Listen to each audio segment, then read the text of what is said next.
Hello. Oh my goodness, I am so excited. You guys have no idea how excited I am. I have been planning and dreaming of starting a podcast for about a year now, and I'm finally just doing it. So I'm excited. Guys, if you're here, welcome to Not Your Average PK. That is the name of this podcast, and I'm your host. I am Not Your Average PK. My name is Krista Hope Montera, and if you don't know what PK means, it means pastor's kid. So I am a pastor's kid, born and raised Brooklyn, New York City, and I'm definitely not your average PK.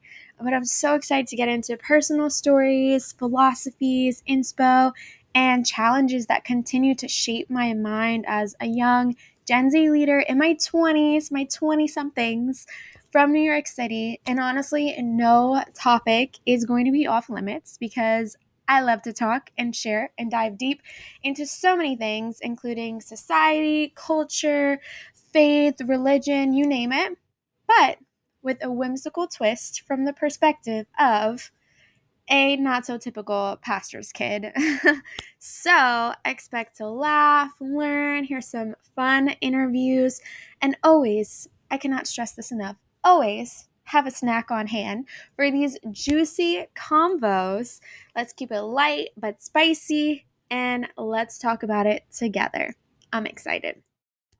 So, I wanted to start off the very first episode kind of just talking about who am I? Who is she? Who is this girl, Carissa, who is talking right now? And I have a very interesting life, I feel like, as most PKs do, especially ones that grew up in the city, in New York City, in Brooklyn. Um, and so I kind of just want to start off with my story so that you guys can get to know me a little bit more. I can get to know you and just share a little bit about who I am as a person. So I am 25. Eek. I'm still not used to it. I'm 25, born in 98. Holla. And my parents are both pastors. They actually started our church way before I was born. They started this church like 40 years ago, right? So I kind of grew up always in church, always with faith, believing in God, everything like that, the whole shebang. Um, but I, unlike a lot of other pastors' kids, was not homeschooled. I went to public school my whole life from pre-K up until college. And I it was the best. I loved school. I loved people. I'm a huge people person. But as most people who go to public school, I kind of got into things that I I lived a very non-sheltered life. Let's just say that. So, I'm a pastor's kid, however, was not very sheltered. And it's kind of hard to be sheltered if you live in New York City. Uh, I and I'm kind of glad I wasn't sheltered if I'm being honest. And so I grew up always with lots of friends who I loved. I adore my friends. My friends are so important to me. They are my family, as is my family. I have a big family. That brings me to my next point. I am the youngest of five kids. Five. So this was not, normal growing up. None of my friends were like only child or they have one other sibling, something like that, something a little bit normal. So not only did my parents have five like biological children, but then they also would take in a lot of other people and kind of allow them to live in their home, raise them. So we did have a big house in Brooklyn. We lived in a brownstone. Um, and it was, 4 stories, lots of rooms and everything. They definitely utilized this for not just themselves, not just for their family, but for other people to really just sacrifice their home and help others, which I love. And so I grew up with another older brother. So I'll start with this. Obviously, I'm the youngest of five, so I have four other siblings. there is a large age gap because my mom had me at the ripe age of 42 years old. So again, a little strange, but we love it. My oldest brother actually just turned 40 and I'm 25. So there is a big age gap there. Then I have another brother who is 35. And I also have another sister who is 38. And then I have another sister who is the closest in age to me, who is 28. So we're only 3 years apart, and I love her. She's my best friend.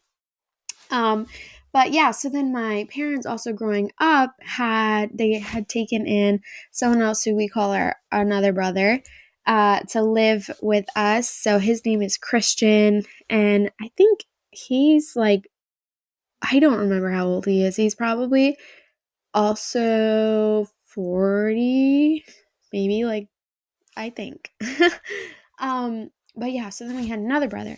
And then while I was in elementary school, we had people from our church like living on the top floor. Always, my parents would rent it out to them just to help people out who needed a place to live. New York City rent is crazy, so that was great.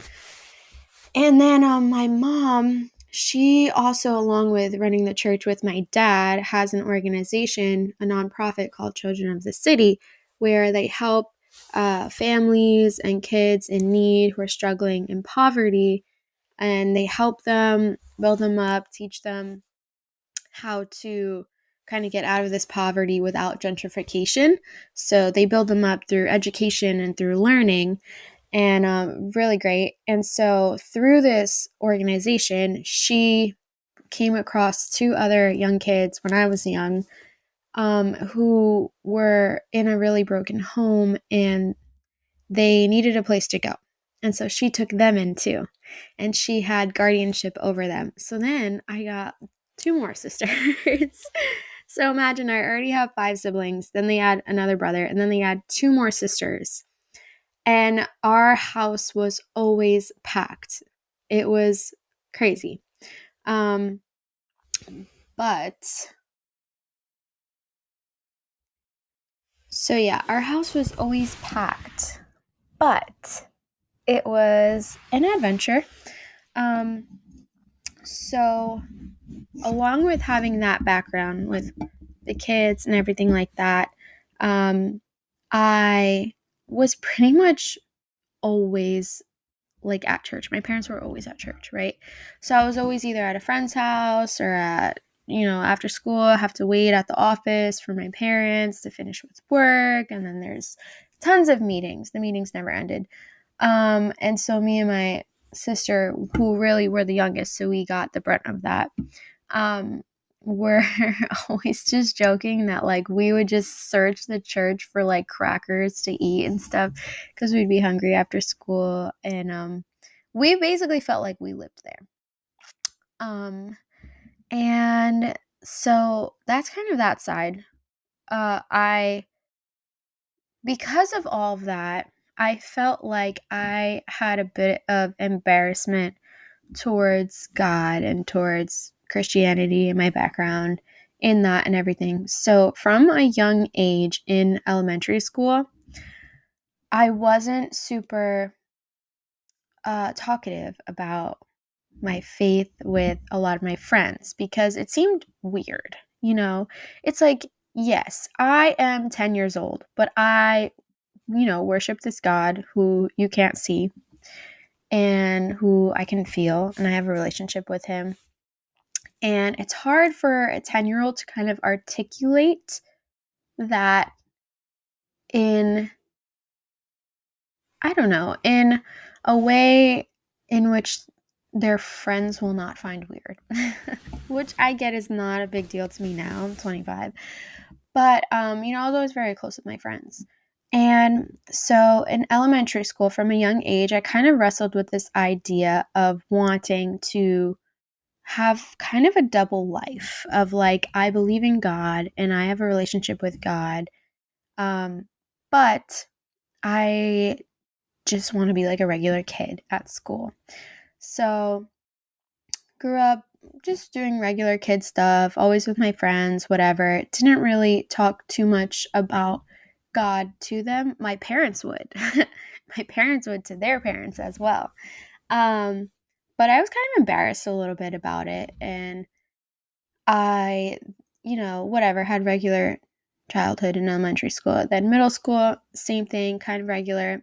But would always still be on the defense about God. Like if anyone, I had this teacher in middle school, who was horrible to me because I was a Christian and because she would always just talk down about faith and Christians and God and even people's like political stances. And she hated religion and people who were involved in any religion, specifically Christians. And so then I started to get a little bit more vocal, defensive, about my faith and able to articulate it a little bit more. And made me her biggest fan, right? No, she hated me even more. So in that way, I was able to talk a little bit more about my background and my faith to my friends, but still just wanting to live a different life, kind of. Sometimes I even found myself wishing, like, God, why did you put me in a Christian household? I don't want this. I don't want parents whose lives are church. I just want to be a kid. I just want to be a regular person, right? And so that's basically what I lived. I just lived, how all of my other friends lived and did that. Still went to church, had this urge and desire to be involved still in church and like do more and lead from a very young age. I remember opening up a journal, which maybe I should show one of these days, of when I was a journal entry for me when I was like 11 or 12. And I was in this entry writing like, I need to start preaching. I need to preach before I'm 13. I need to lead this youth group before I'm like 13 also. Like need to do all these things. Like clearly having that desire to grow in God and use my giftings and purpose for living for something bigger than myself, but at the same time, not being willing to really walk that out when it came to my daily life, my friends, everything like that, which I think is a struggle for a lot of people. And even at 13, it wasn't even 13, even at 12, had this struggle, right? Then fast forward to get to high school. And at this point, again, it's kind of the same situation where it's like, I want to live the life that my friends live, like a regular life, but also I just have this conviction to live differently and to do something for the kingdom, not just live for myself. And so I started doing both, kind of living a double life.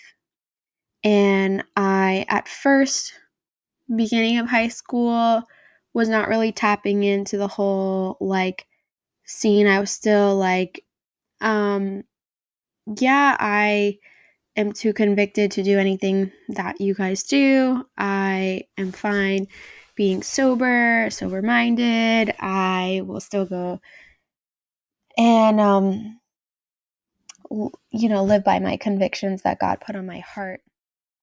And then I just kept getting tired of it. My house was very strict in some ways. It was like my parents were strict, but they weren't involved enough to follow through, so it would come in waves.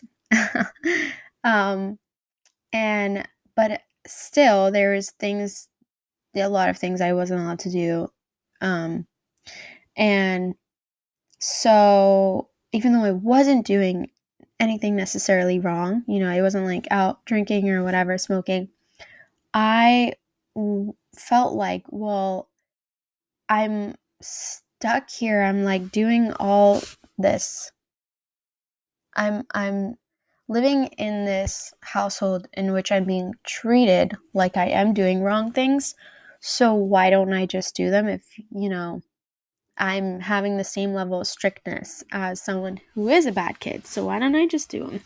And I kind of just got tired of feeling convicted, tired of trying to live out the life that God wanted me to live while I really wanted to do other things. And so it came to a point like later in high school where I just stopped kind of seeking God.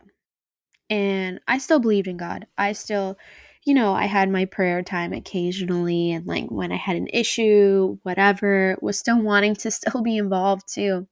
But I wasn't really because I couldn't commit to it.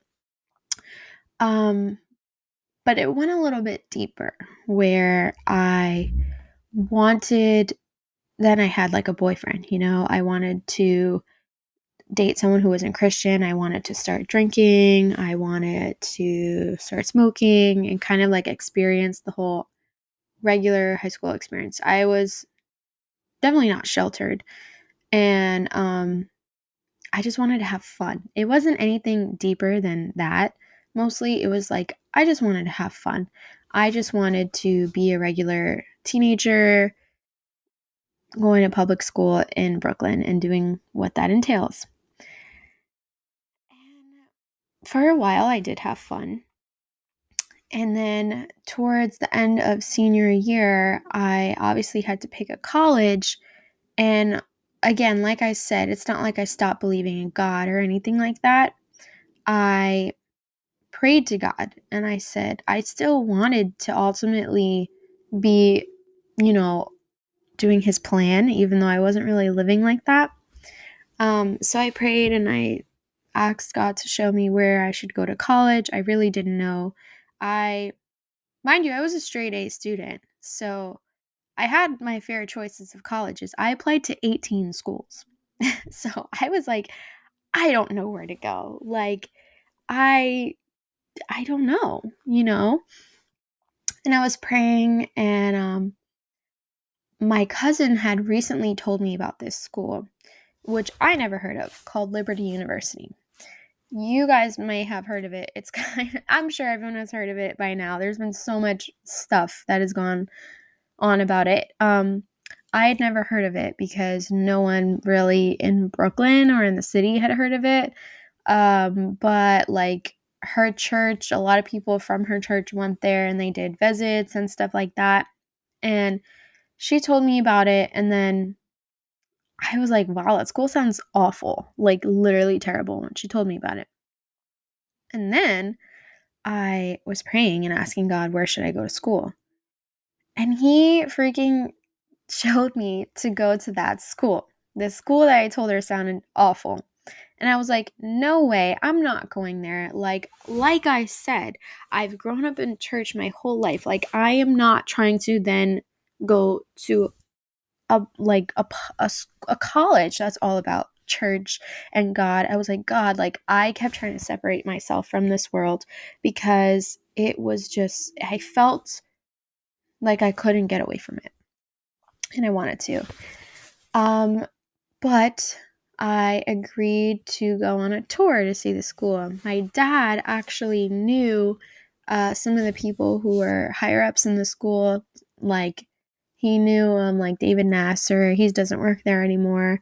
But some other people who he connected with. And my brother, actually, one of my brothers had spoken at their convocation. So he had some connections and he set up like a private tour for me. We stayed in the mansion. They kind of gave us all the special treatment of seeing the school, how it is, and it was pretty cool. And I went there and I actually fell in love with it.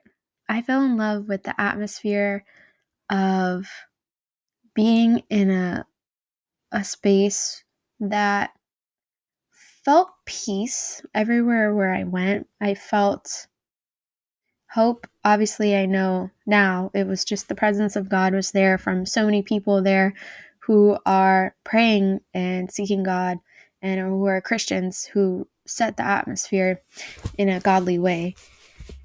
And I fell in love with it because when I went to other schools, I felt just like a darkness and a feeling that just didn't make me feel great. Being surrounded by tons of people who were purposeless, who didn't know God, who had no kind of direction and guidance in their life, as opposed to here, where everyone felt purpose driven, and I loved it.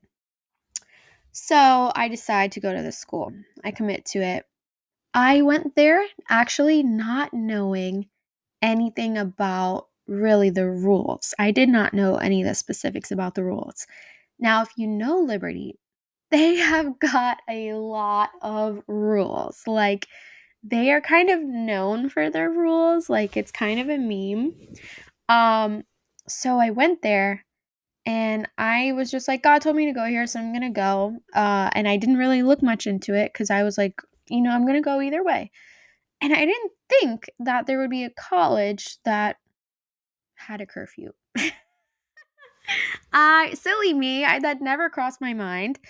And so we get there the first day, and my first of all, let me just talk about this for a second. I wanted to go away to school so bad. I wanted to get out of the city. I wanted to experience like a life I never had before, a suburban life. I knew I wanted to go far, somewhere where I could have a totally different experience than when I was, grown up in, totally different environment. And I was excited for it. I was excited to meet new people that I'd never met or never come encountered with before, of different cultures and households. And I was really excited for that. I knew that that's what I wanted to do for sure. Like, I no part of me ever wanted to go to school local or stay home and commute, right? And so, me being so excited about it, did not realize how hard it was going to be to leave my home, leave my house, leave my room, leave my family, leave my siblings, like, and not see them every day, not have dinner together, not have church together and then Sunday night dinner, and not see my friends every single day in high school that I've grown with for 4 years. And I did not know how hard it was going to be. And so my sister came with me. My parents were there too, but my sister and like a few of our friends moved me over there. We drove through the night and we got there. It's like 8 hours, so it was rough. And when they had to leave that night, I that was probably the hardest thing that I've ever had to do, was watching them leave, watching my sister leave, knowing that I wasn't going to wake up and go to her room. We weren't going to have breakfast together or watch a show together at night. And it had not really occurred to me how hard that was going to be. So while college is so much fun and going away to school is so much fun, I don't think that we get prepared enough for the change in environment, for the change of leaving your house, leaving your siblings, leaving your friends, and just being stripped away from everything you know and love and just thrown into a new place to say, these are going to be the best years of your life. You're going to forget your friends, your family. You're going to make new friends, new family. And I feel like that's the attitude that was just given to us, where we weren't really told how hard it was going to be. So it was really hard for me. Like I said, my sister is my best friend, and that part was really hard. Not seeing them whenever I wanted to was really hard. I was 8 hours away. I couldn't just drive, to come home and do laundry like some people can. And so the day that they got there, I come to find out that there are also no like boys allowed in the girls' dorm rooms at all. Not allowed in the hall, not allowed anywhere, and vice versa with the girls and the boys. So I was like, okay, I mean, I guess I understand, like, if you want to prevent some stuff, but I was like, just taken back, like, what? I'm allowed to hang out with my friends in my house at home. And I'm coming from a Christian background and then coming here and it's more strict than my household. So that was hard. And yeah, they were moving me in and like helping me set up my dorm, and they got in trouble for helping me set up my dorm because we had some guy friends with us. And I was like, listen, we just drove 8 hours through the night. They're helping me set up. Like, they're leaving and I'm not seeing them again for like 4 months, you know? Like, this is my friends, my family that I have to say goodbye to. And it felt like so just, I don't know, just like by the books and not personal or sensitive to already the big change that's happening, to the point where I just set, like, you expect me to set up my entire room by myself with no help. Um, so I had some pretty tough RAs. So that was my first encounter of learning about one of the rules.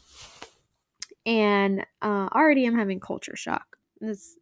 Already I'm a Brooklyn girl going to Virginia, having some culture shock there. But we'll get into that. And so then they made me say goodbye, whatever. And my RA is literally like, then I find out about the curfew, right? Because she's like, you have to get back in here before midnight because that's the curfew. So you need to make sure you're saying goodbye by like 11:55 or whatever, because you need to be back inside your dorm at midnight or else you get a write-up. And I was like, what? What? I have a curfew? Like, I'm 18. I thought I finally had some freedom. 18-year-olds are not adults, but I thought I was. And so yeah, she's like, I'm outside by the car. I'm crying. I'm hysterically crying. My sister is crying. Like, our friends were crying. We're saying goodbye. She's standing at the door, tapping her foot, going like this. Like, get back in. Like, you have 1 minute. And she sees me sobbing. Like, sobbing, saying goodbye to my family. Like, where is the humanity? I don't understand. And I mean, from that day on, this Ari did not like me. And I mean, I really wasn't fond of her either. So, but then after that, that was my first encounter with the rules that I did not know about. The next day, we have like our first hall meeting, like orientation. I thought it was going to be like something fun, like meet and greet all the girls, whatever. No, it was to lay down the law of all the rules that we have. So, again, I did sign up for this. Like, I agreed and committed to go here without knowing the specifics. So this is my bad. But I did not know of all the rules. So then there was a curfew. There was the no boys allowed ever. There was like a dress code. And that's what got me the most, because I love fashion. I love my clothes. I love to express myself with my clothes, everything like that. So that part hit me hard. I was like, wait a second. You're telling me I'm not allowed to wear leggings, crop tops, skirts like above a certain part of my knee. And what am I supposed to wear then? These are all my clothes. I'm a girl from New York City. I love to, make a statement with my clothes. I love to just look super cute and fashionable all the time. Like, I love fashion. And here it was kind of like, no, clothes are a means of seducing someone, so you need to make sure you're toning it down as a woman, kind of thing. So, needless to say, I did get many conversations. I didn't get written up for my clothes, but I got many warnings for my clothes because this is all I had. I was like, I don't know what else to wear. Like, these are all of my skirts, which I wear all the time. These are all of my dresses. These are all of like leggings, like staple, whatever. So that was culture shock as well. So I had left my home, my Christian home, feeling more that I thought I was going to enter into this stage of like freedom and like doing whatever I want, only to be put in a place that felt more uh, strict, more confined. And that was not at all what I wanted in my college experience,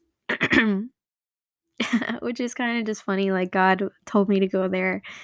And luckily, I did not look into all these things when I agreed, or else I wouldn't have gone there. But I'm still glad that I went there. I am still grateful for it. It was still the right decision, in my opinion. Well, I do believe it was. And so, yeah, I had some serious struggles the first week of school. I had serious culture shock. I was crying all the time. And I'm a person who is like very adaptable. I love to meet new friends, meet new people, be in new environments, and adapt very well. I was not adapting well. And I I wanted to leave. I called up my mom saying I'm transferring every day. Like, I was crying. I was like, get ready to come get me. Like, I'm not staying here. I can't do it. And then a week goes by and I kind of start to like meet my people. I met the people who were not making me feel as much of a culture shock. A lot of people from the north, honestly, because I was in the south. So obviously, a lot of people from the north made me feel more at home. Met a lot of people. I met one of my very best friends who we actually grew up together. And she moved at some point when we were young. So we fell apart, and then we ended up both going to the same college, and we reconnected immediately and became absolute best friends. Like, we were both from New York. We were both kind of in the same boat.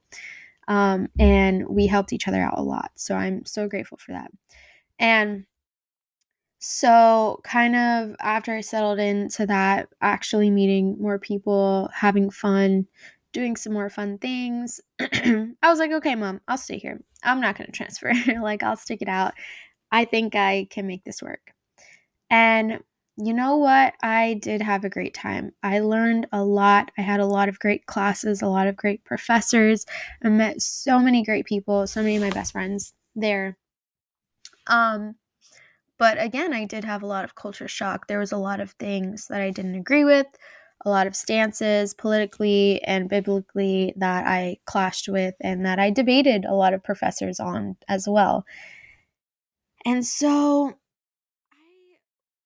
it was my first time being in a school in which God was accepted and even taught and even believed in, because I had gone to public school my whole life where you weren't even allowed to sing certain Christmas songs because they were about Jesus.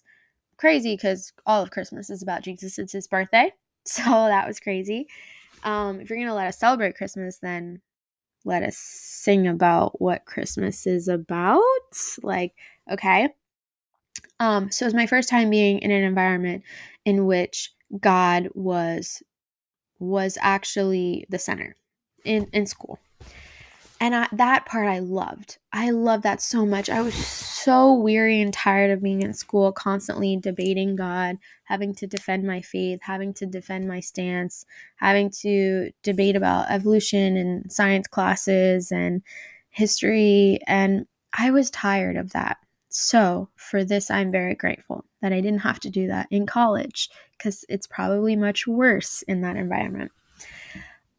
So had a great time, but again, a lot of high school Carissa remained with me in college, in which I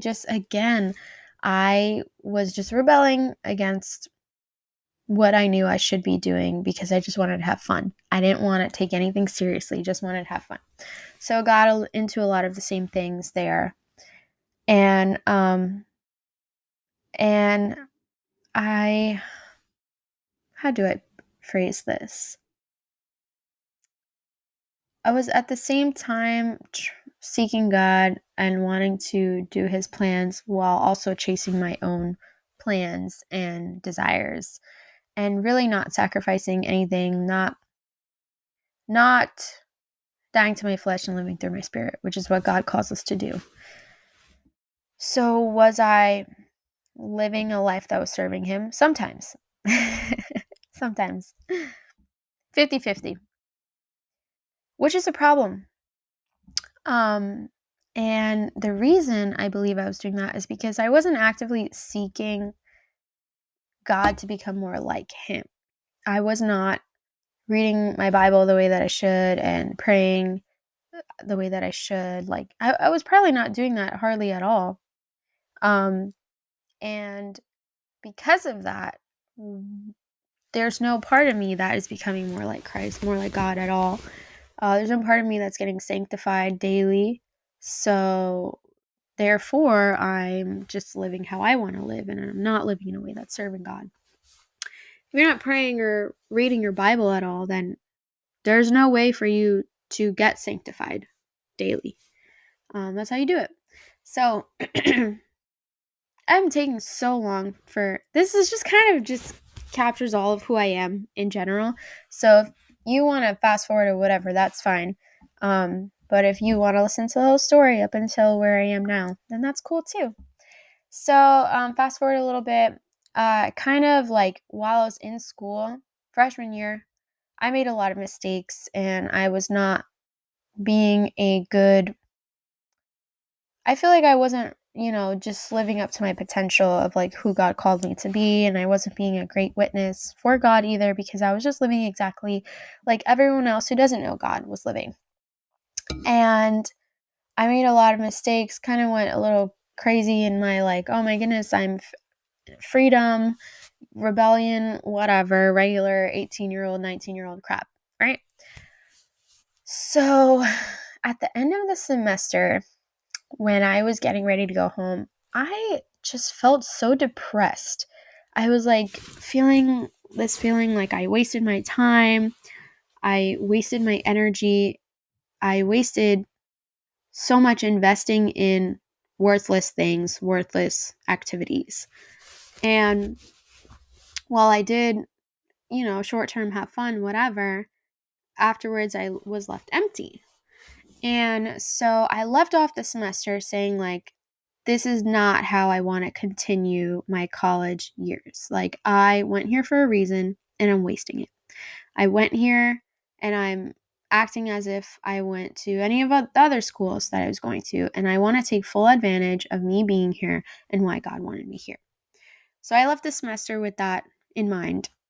And then when I went home for the summer, I was kind of just fired up by that, like wanted to go all in finally of just being a leader and helping other young people seek God as well, who are kind of maybe in the same boat as me. And so then I went home to my church and I wanted to start up.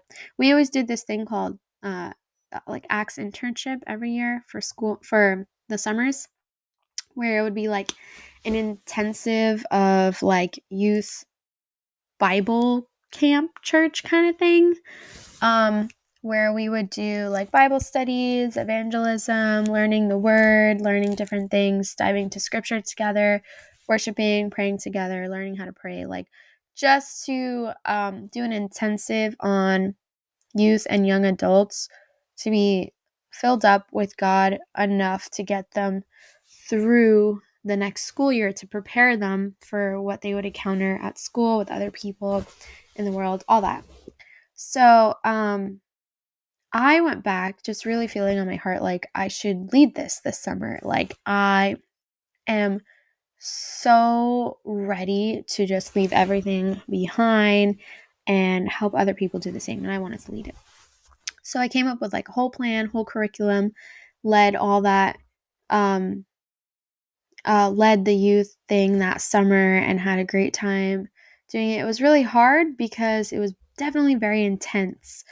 And it was difficult for many reasons. But it was also great. So I was leading youth, I was building the curriculum, helping them through the things that I had went through and been through, and just kind of wanted to encourage people that like you're not missing out on fun whatever when you're seeking after God and living purpose-driven life, because that's what I was always worried about, just missing out on fun. And coming from someone who like just chased fun versus chasing God, I was like, I was left so empty and depressed. So I just wanted to help them do the same. So that's what I did. And it was intense. It was good. I felt very good about it at the end of the summer. We had them learn how to preach, and it was just great. Just being able to be in that environment every single day.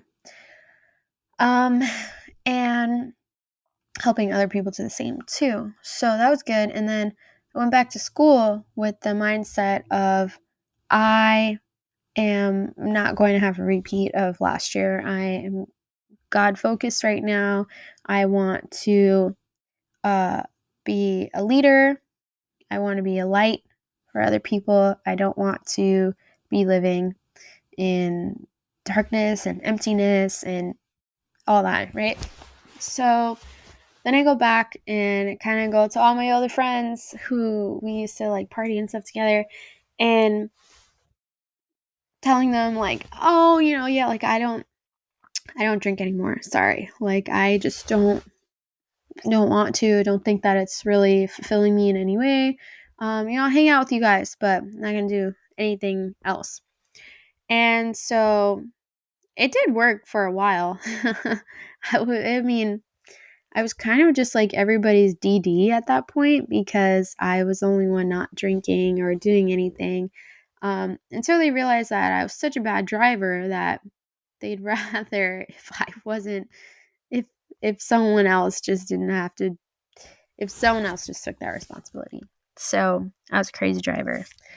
And but like I was still kind of in that spot where I was like, okay, I'm not actively doing any of these things, but I'm still not investing in anything purpose driven. I'm not investing in my calling, in my future, in the things I feel like God is leading me towards. Which is kind of hard when you're in school because, like, how do you balance like classes? And I also had a campus job at the same time and friendships at the same time as like trying to, pursue a calling that you feel in your life, which I wasn't even 100% sure what it was, the calling that I didn't know what God wanted me to do. I knew that He called me to live above reproach. But again, I just wasn't committed enough. So kind of fell into some of the same things. Sometimes I was better, much better, but still was trying to do it on my own more than I was trying to seek God.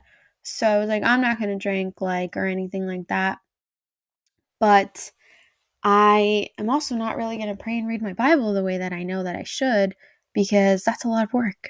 And I just wasn't, I was honestly can't put it any more than I was being too lazy and just again wanted to do things that were more fun. So although I wasn't actively like doing the same things as I was before, I was still not pursuing God to the level of commitment that He was calling me. And then at that point, I had started dating Santi. And me and Santi, we went to high school together, best friends, 4 years, all that. Kind of always liked each other a bit, flirt back and forth. But I wasn't available in high school. So never happened, but then I was. And so then some things started to happen. And then all of a sudden, sophomore year, fall break, October, we are officially dating. And I was like, oh, like I was mad at myself for a second because I was like, Carissa, you're supposed to be focused. You're supposed to be focusing on God, not getting into another relationship because Santi was not saved at that point. So I knew this is not what it should be doing. But I didn't know how to, honestly, I didn't know how to maneuver it. I was like, I already got myself into this situation. I made myself available for it. Then it happened. And I was then kind of stuck in the same cycle, I felt like, that I had just kept going back to over and over again of like living in this double life and not committing to either or, which is lukewarm, gross stuff, right? And so constantly, again, felt conviction about this. And, but then something crazy happened, and Santi ends up becoming a Christian. Like, I'm taking him to church. I'm like, bro, like, in my head, like, if we are going to stay together, because I do love you and I know that you love me, and I don't want to ruin our whole friend group, our whole friendship, everything. Um, I need to figure out how this kid becomes a Christian. So, started talking, having open conversations about it. It turns out he was really super open, which I didn't know. And then he ends up coming to church with me like a bunch. And then he ends up having an encounter from God and getting saved, becoming a Christian. And I was like, whoa, this is crazy. However, I was not your staple boy at that point for living a godly life. And so at this point, we're both lukewarm, and neither of us are committing to seeking God and and reflecting a godly Christian lifestyle. And so junior year, that was sophomore year. So then come back for the summer, and I end up doing the internship thing again, leading it on fire for God. Which was always the case when I was back in the environment of church. I was focused, good.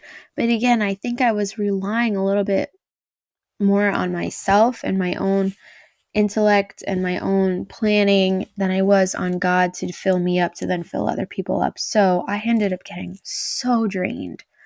Like I got strep throat, I was sick all the time. That summer I was working like myself to death, and I was having a lot of complications with other people there who were supposed to be helping me lead but were actually causing a lot of division. And it was just too much, and I wasn't leaning on God for my strength. I was leaning on myself, and I collapsed, kind of thing. So then, well, yeah, that's what happened that summer. That's before I went into my junior year. And let me just fast forward for a second. So Santi, he went to a different school. He was at Hofstra. I was at Liberty. And we end up, he comes to visit me for my birthday. And I don't know if you guys remember like odds are's. If like I don't really do them that much anymore, but we used to do them a lot like a few years ago. And so he was like, odds are I transfer here to Liberty. And I was like, okay. And he lost the odds are. So he ends up applying, and I was like, this is crazy. Like, he's not going to get in. Like, I love Santi, but he was not a school person, so he did not have great grades. So I was like, he's not going to get in. Like, and then I was praying about it. I was like, God, if you want him to come here, then you get him in. But I don't know how this is going to work. Like, I'm trying to focus more on you, and now he's going to be here, and it's going to be harder, but it's also hard because we're doing a long distance relationship. Needless to say, he got in. So he transfers to Liberty for the following year, for junior year. So now we start off our junior year going to school together.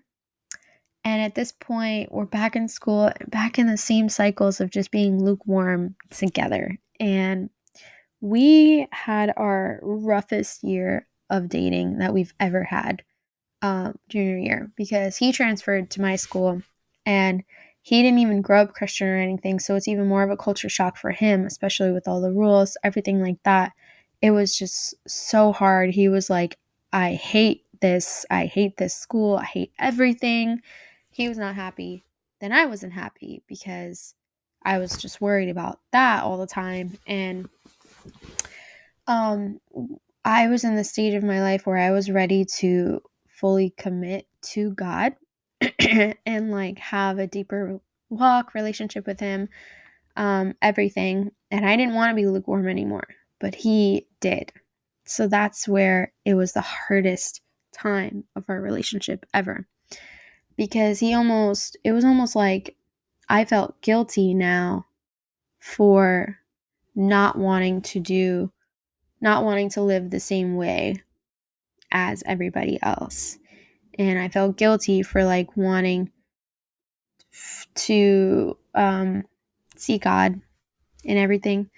And that's where I truly understood the scripture where it says like not to be with people who are unequally yoked. Like it's not going to work.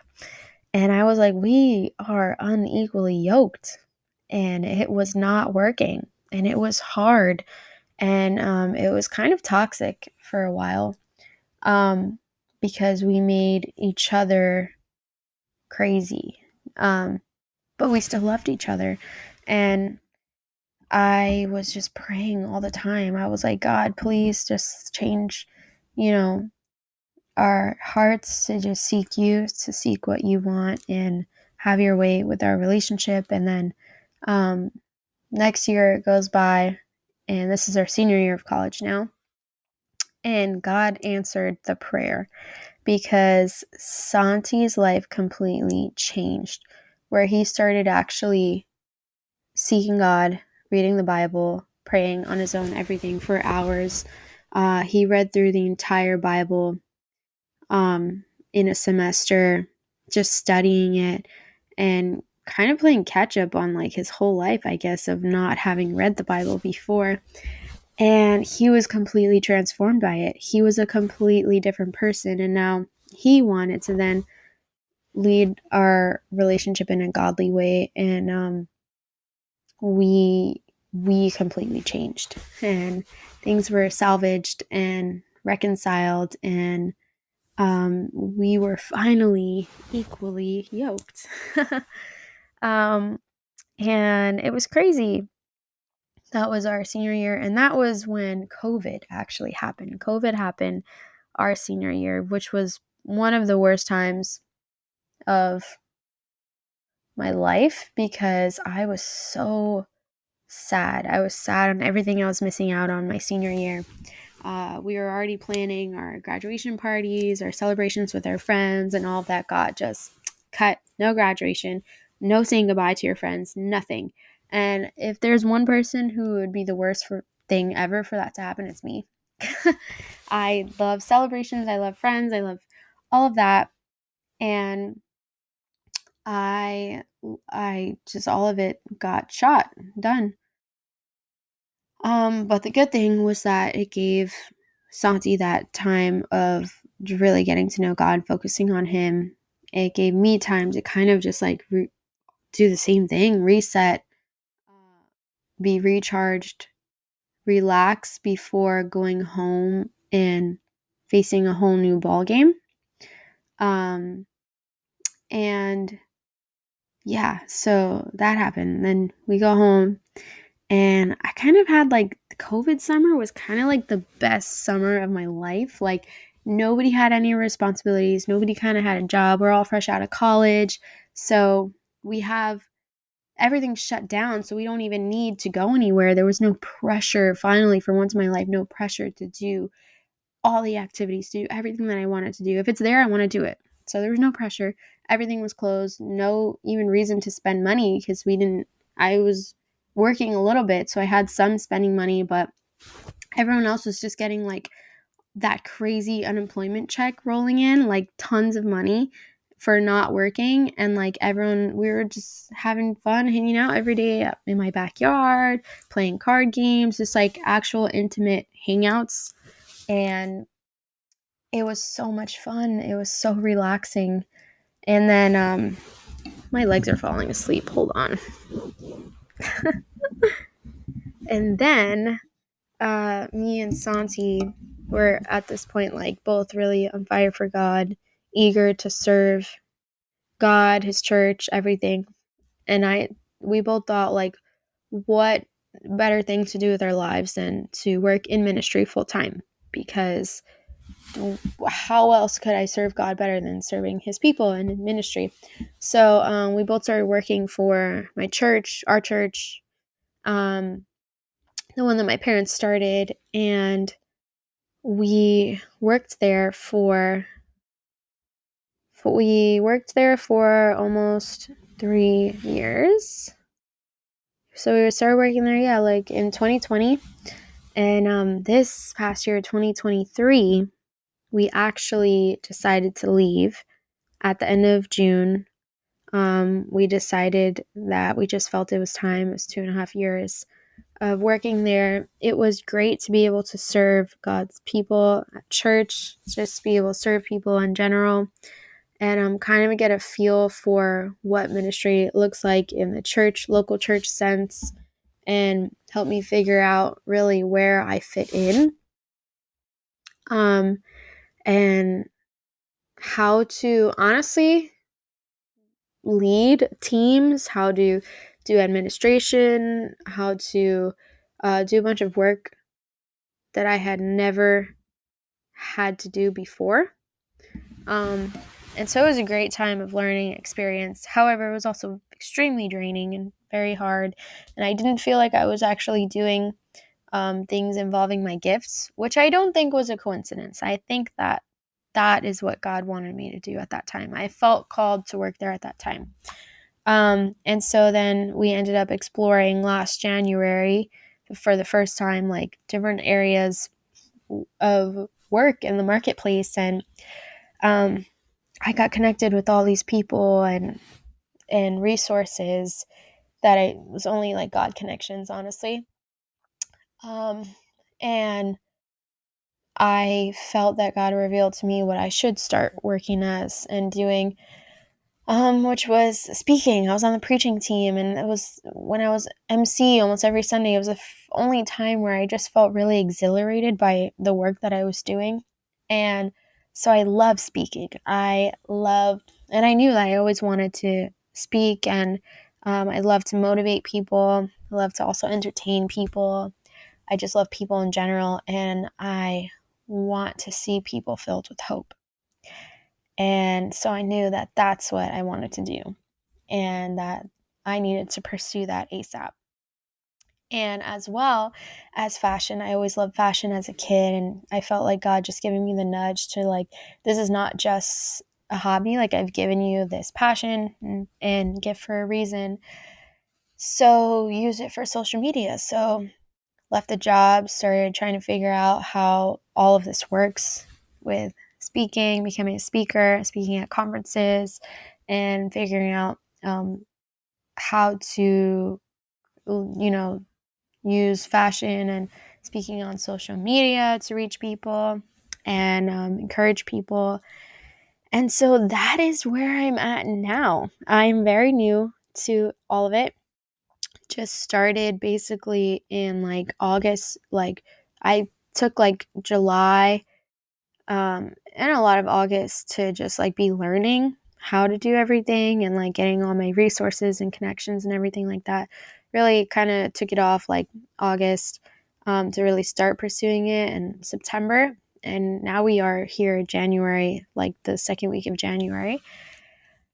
And it has been really hard and really tiring, but also very life-giving and purpose-driven, and it's been challenging, but I really like the type of challenge that it is. And I know that God is just working and doing a lot of great things. And so this is where I am now. I started posting every day for social media for encouragement, hope, speaking posts, as well as fashion posts, which I also want to encourage people with that as well. And I'm now starting my podcast. And next step, I think I'm going to be working towards doing like YouTube more full time stuff.